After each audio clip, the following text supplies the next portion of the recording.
we start this new session with the presentation of Professor Chrysostom Nassis, who is professor in the School of Pastoral and Social Theology in the University of Thessaloniki. There is a small change in the title of his paper. The title is What's in a Name? Canonical Order of Precedence and the Diptychs of the Orthodox Church. Please.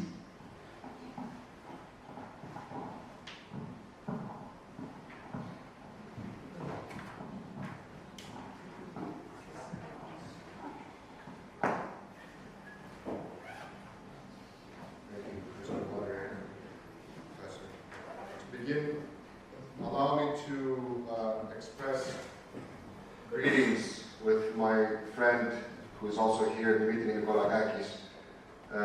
The greetings, cordial greetings of our colleagues from the School of Pastoral and Social Theology of the University of Thessaloniki, especially Professor Theodoros Niangou, who could not be here as he had hoped. I also wish to express my sincere gratitude to the President, the Administrative Board, and the Organizing Committee of this Congress, of the Society and of the Congress, for their kind invitation to ask me to be a speaker at the Congress. It is a pleasure to be here for a second straight meeting of our Society, and it gives me even greater pleasure to be a humble recipient of the Abrahamic hospitality of our hosts.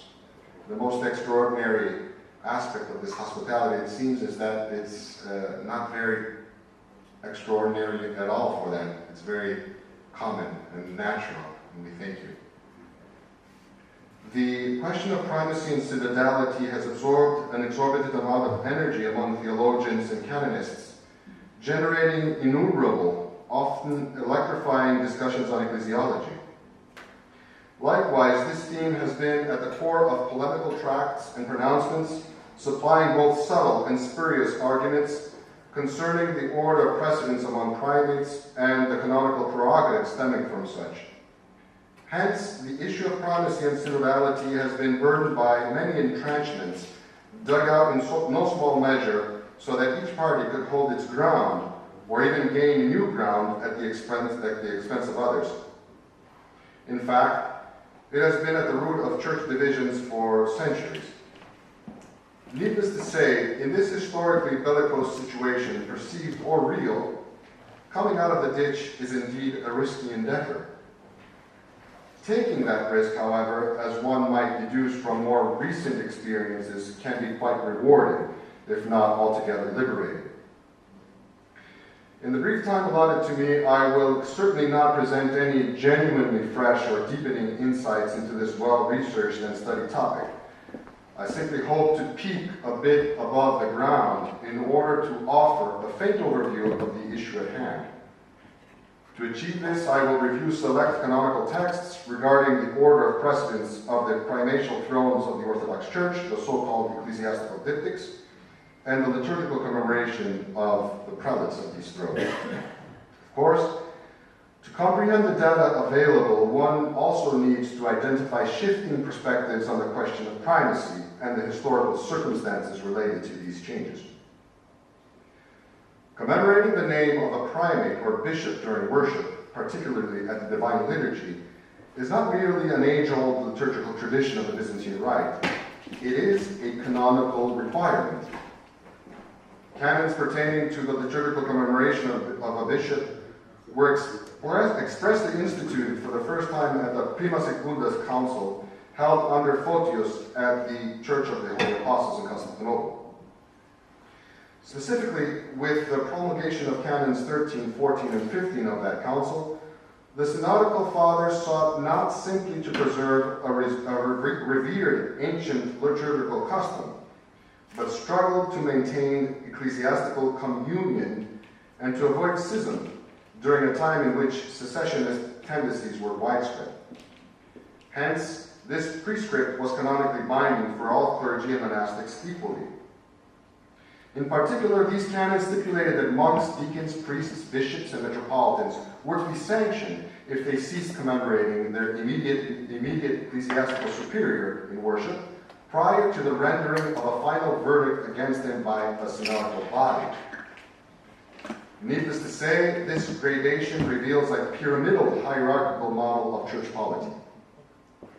As was the case at the Prima Secunda, this very same canonical precept was concisely repeated at the council recognized by the Roman Catholic Church as Constantinople IV.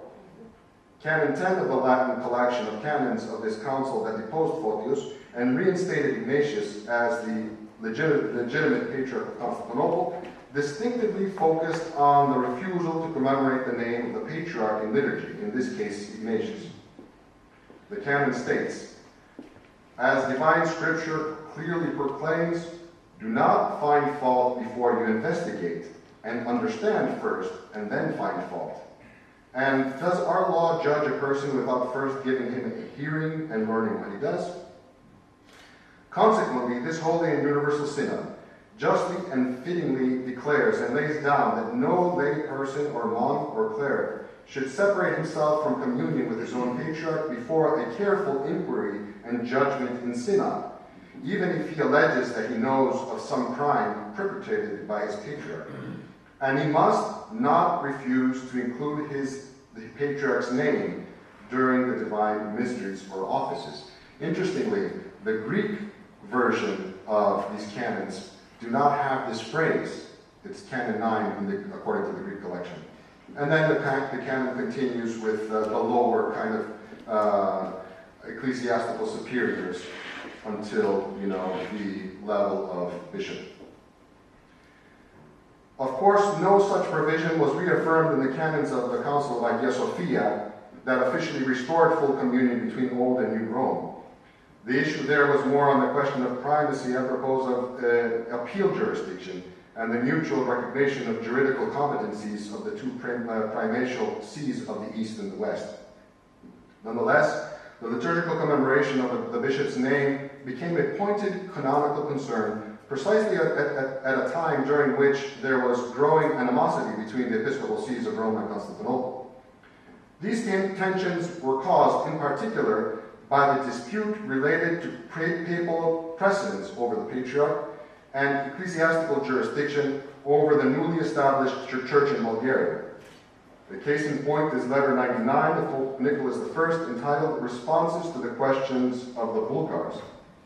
Here, Nicholas recognizes only the prelates of the three supra-metropolitan Nicene sees, namely Rome, Alexandria, and Antioch, as patriarchs de jure. The bishops of Constantinople and Jerusalem, according to Nicholas, are called patriarchs de facto, yet they do not possess as much authority as the above sees. For as regards the Church of Constantinople, continues Nicholas, none of the apostles founded it, nor did the Synod of Nicaea, which is more venerable and celebrated than all other synods, make any mention of it. Rather, its bishop was given the title of patriarch, more through the favor of princes than by reason, since Constantinople was called New Rome.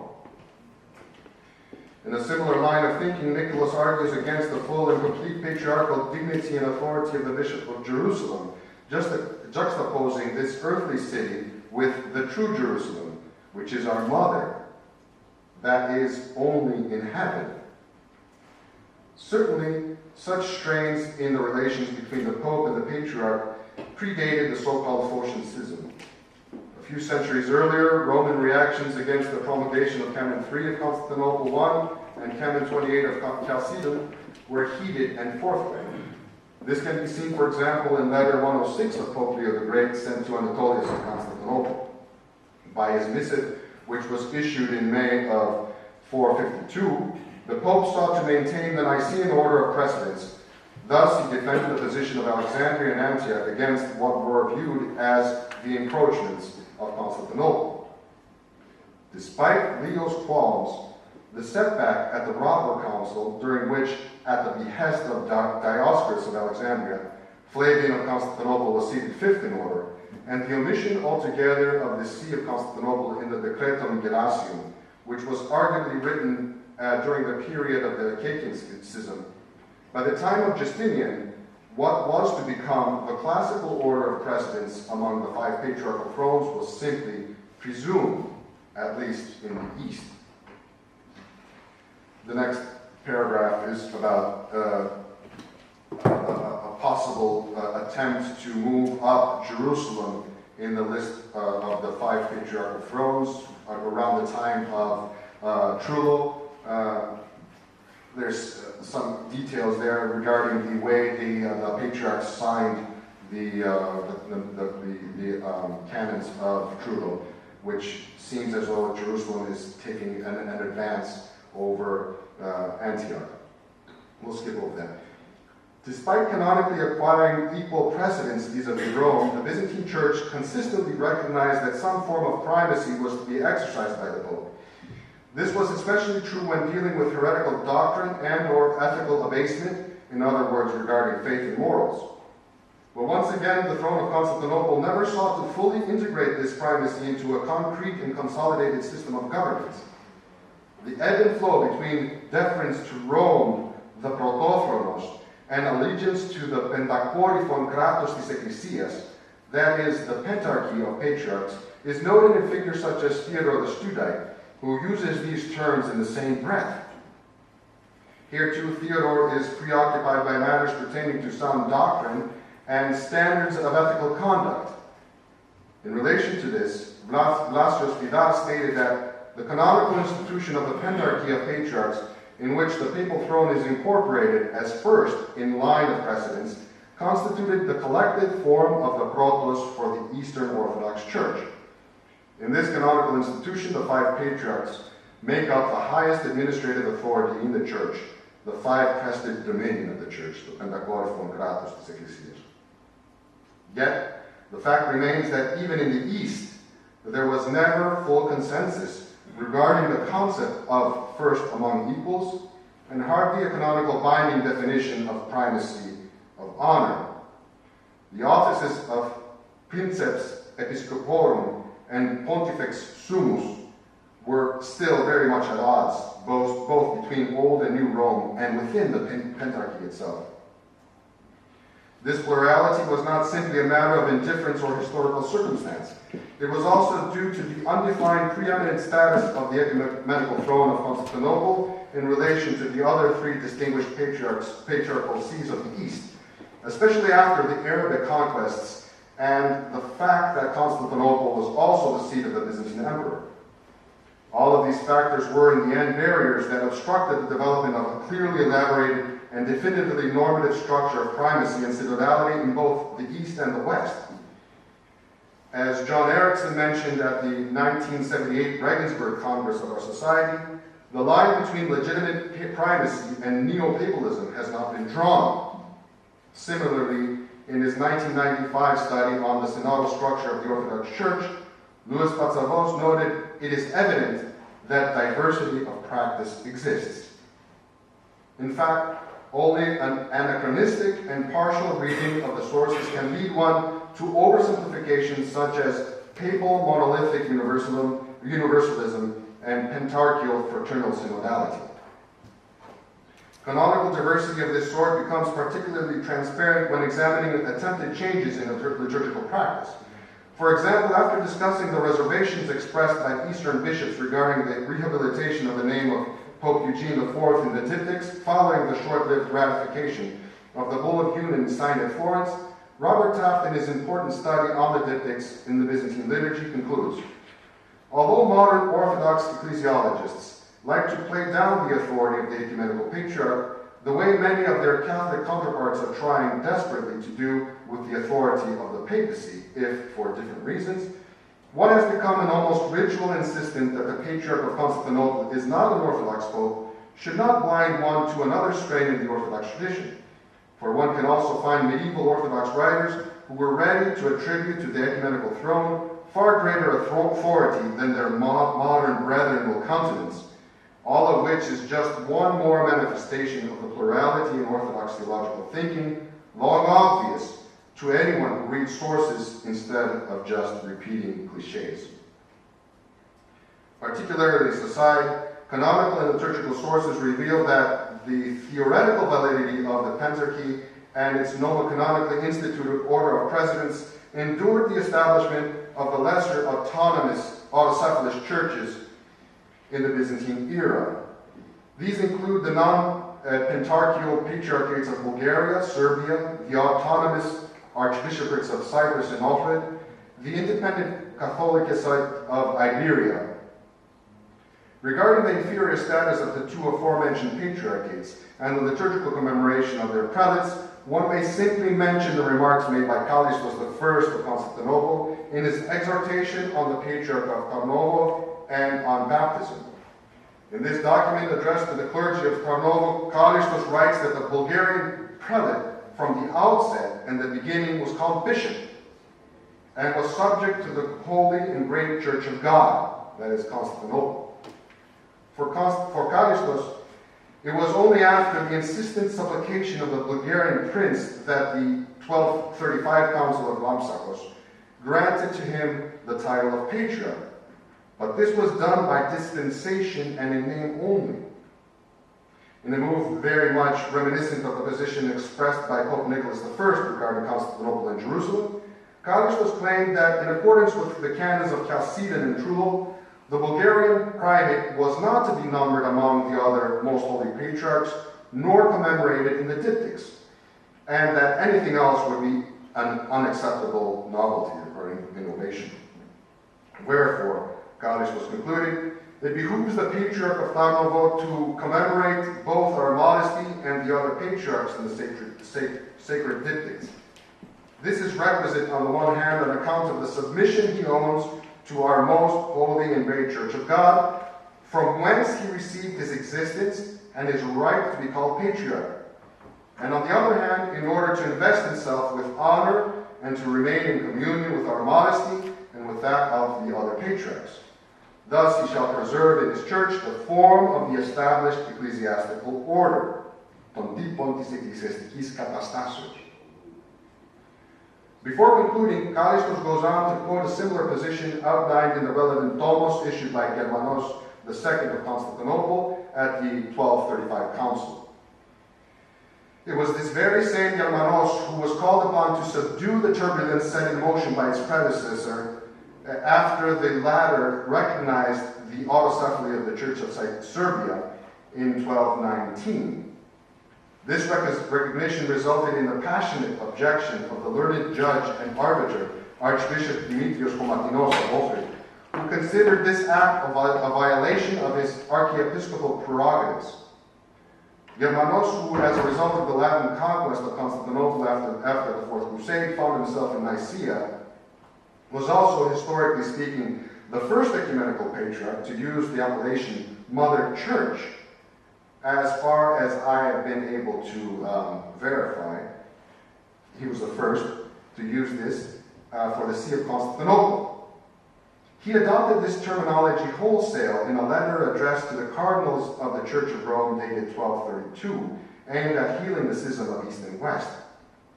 According to Germanos, Constantinople is the mother church of the Ethiopians, Syrians, Iberians, Abasians, Alans, Lazians, Goths, Kazakhs, Russians, and Bulgars.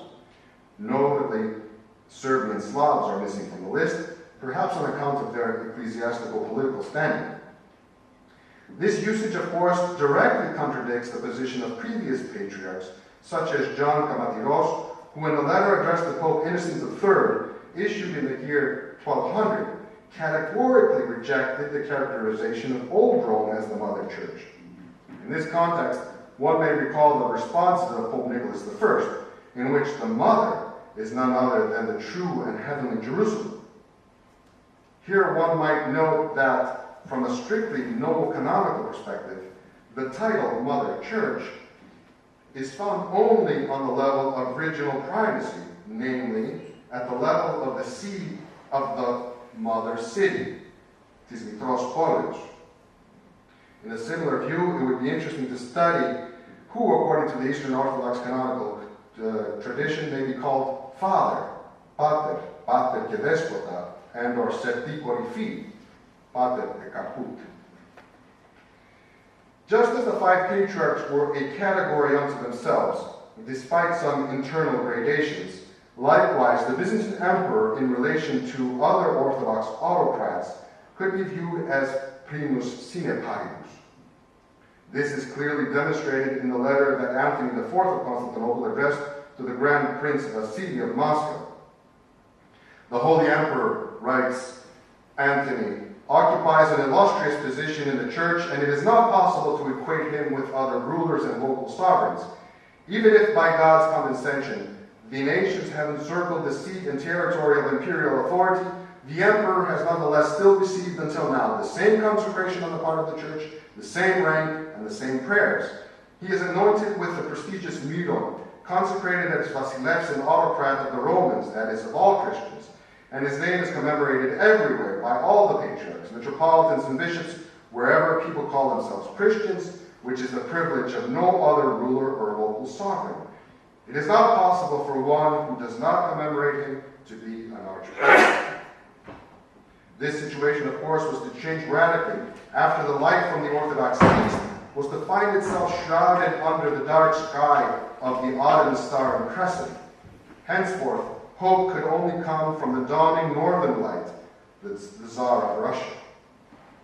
Remarkably, in the year 1548, nearly 100 years following the Ottoman conquest of Constantinople, and literally months after the crowning of Ivan Grozny as Tsar, the first Russian prince styled as such, and the first consecrated according to the ritual model of the Byzantine emperors, monks from the Athonite monastery of Hilandar wrote a letter to the new king in which they referred to him as autocratic great Tsar of Moscow, alone Lord, beautiful Tsar of the eastern and northern countries, who is Lord and Tsar of all Orthodox Christians, over a holy and great Tsardom, the sun of Christians, shining to the east and north and illuminating all people, the support of the 7 ecumenical synods, the second Constantine and defender of holy churches, Christian Falcon, on whose honored cross all the Orthodox depend. The emergent status of the Russian monarch consequently led to the development of the theory of Moscow as the Third Rome. This notion, elaborated shortly after the demise of the New Rome, received greater traction subsequent to the circulation of the so-called legend of the White Cowl of Novgorod in 1510 by an igumen of a monastery, Philophae. Indeed, Russian Third Rome ideology was to have a significant impact on developments in ecclesial polity, leading to the establishment of the Patriarchate of Moscow by the end of the 16th century. The way the Moscow Patriarchate was invested with patriarchal status is not something that happened in isolation. It began precisely after, the process began precisely after the Ferrara-Florence Council. In 1448, the Jonas was made Metropolitan of Kiev and all Russia unilaterally, without any influence from the Patriarchate of Constantinople, precisely because of the situation with the Roman Catholics. And this was still considered a temporary solution to a problem that was not going to be stable until much later. All of these developments came to a head in 1586, when Dionysius of Moscow formally submitted to a request to Patriarch Jeremiah II of Constantinople that the imperial city be granted full patriarchal status. This, of course, was also the will of the Tsar. In 1598, Jeremiah unilaterally granted patriarchal status to Moscow.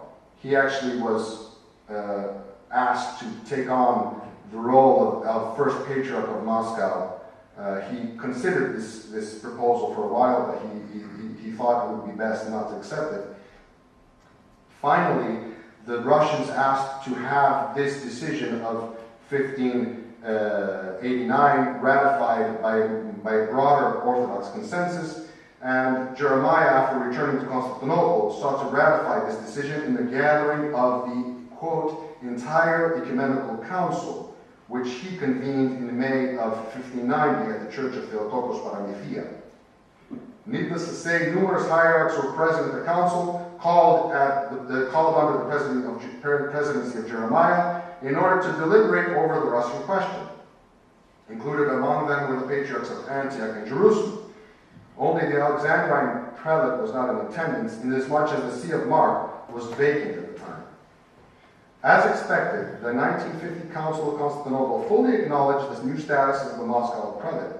Moreover, according to the ruling of this special council, the conferral of patriarchal dignity was not simply bestowed upon Job ad personam, but was to be retained by all those canonically elected by the Synod of Moscow to be his successors. Indeed, the greatest canonical novelty in the Acts of 1589 and 90 pertained in particular to canonical order of precedence.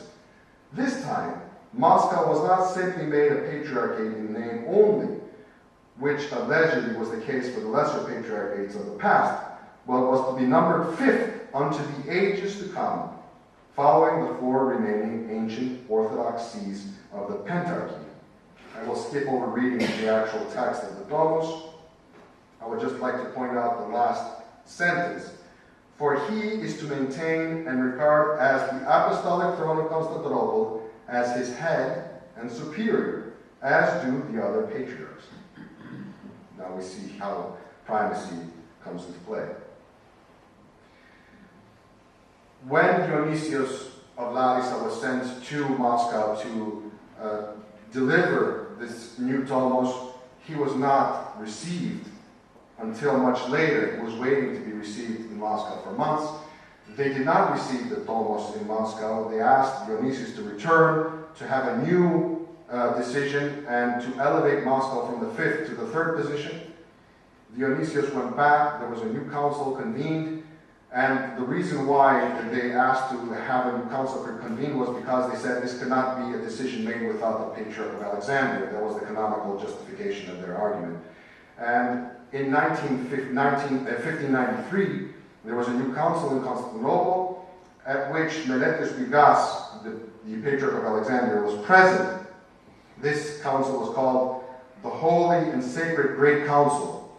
And Meletius supported the fact that we need to have a patriarch in Moscow, and he should enjoy patriarchal dignity due to the royal status of his see.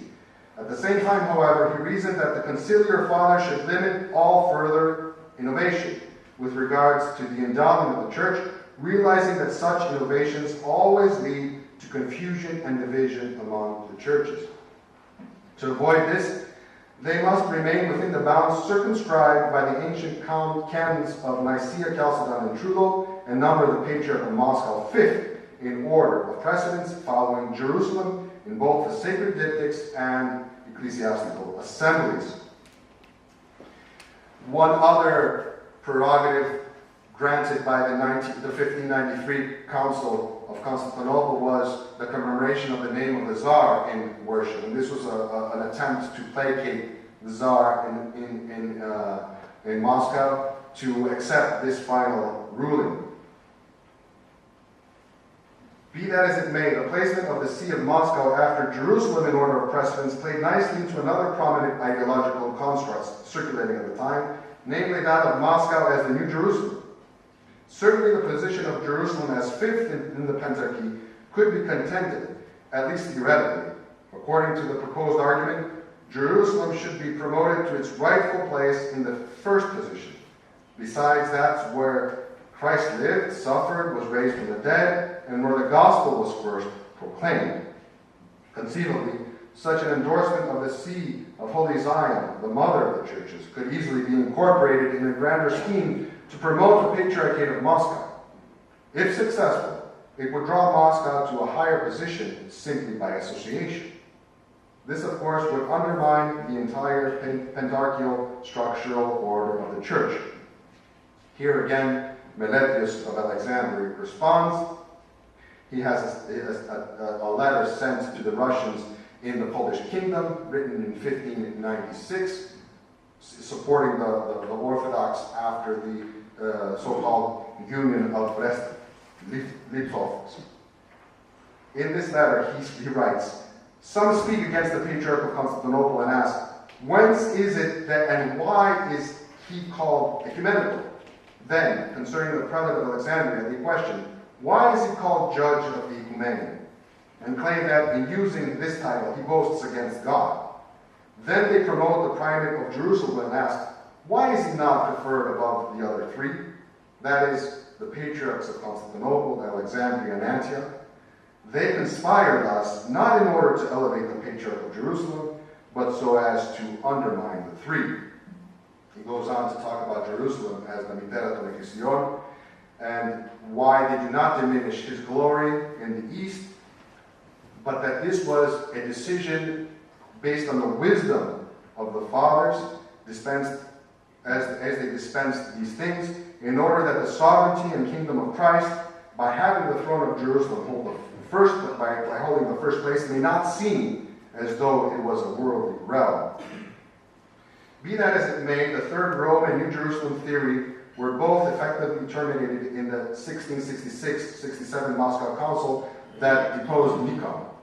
By that time, on account of the ongoing clash between the imperium and the sacerdotum, the pangs of the impending abolition of the Moscow Patriarchate by Peter the Great, effectively accomplished in 1700 but formally enacted in 1721, were clearly being felt.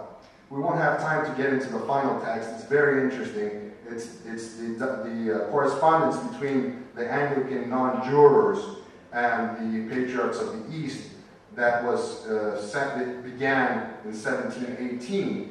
Here the Anglicans come up with several proposals to the patriarchs of the East, and their first 5 proposals have to do with canonical order of precedence. And they basically state that we need to have Jerusalem be the first primatial see, and the response comes a few years later, 2 years later. The main composer of the response is Chrysostom of Jerusalem, and they say that we cannot accept this. If you're willing to come into contact and communion with us, this is a matter of faith. It's not a matter of canonical order. This has no bearing on issues of doctrine. And they go on to say that if you have a preference for Jerusalem, then you could just simply be placed under the homophore of the Jerusalem Patriarchate, and then you could be part of his jurisdiction, and you could commemorate him, you could honor him, and you will be one flock with him, with his flock in Palestine. So it's interesting to see how some of these things play out. As a matter of fact, one of their other proposals is to have a church built in Moscow, in London, or in the outskirts of London, called Concordia, and they said that this church should be under the Patriarch of Alexandria. And the Eastern Patriarchs say that's fine. So we'll have, Alexandria be the primate of this church near London, and all of the British Isles, or the non-jurors, be a part of the flock of Jerusalem. So you can see how things that kind of get mixed up. Thank you very much for your time. I guess I'm over.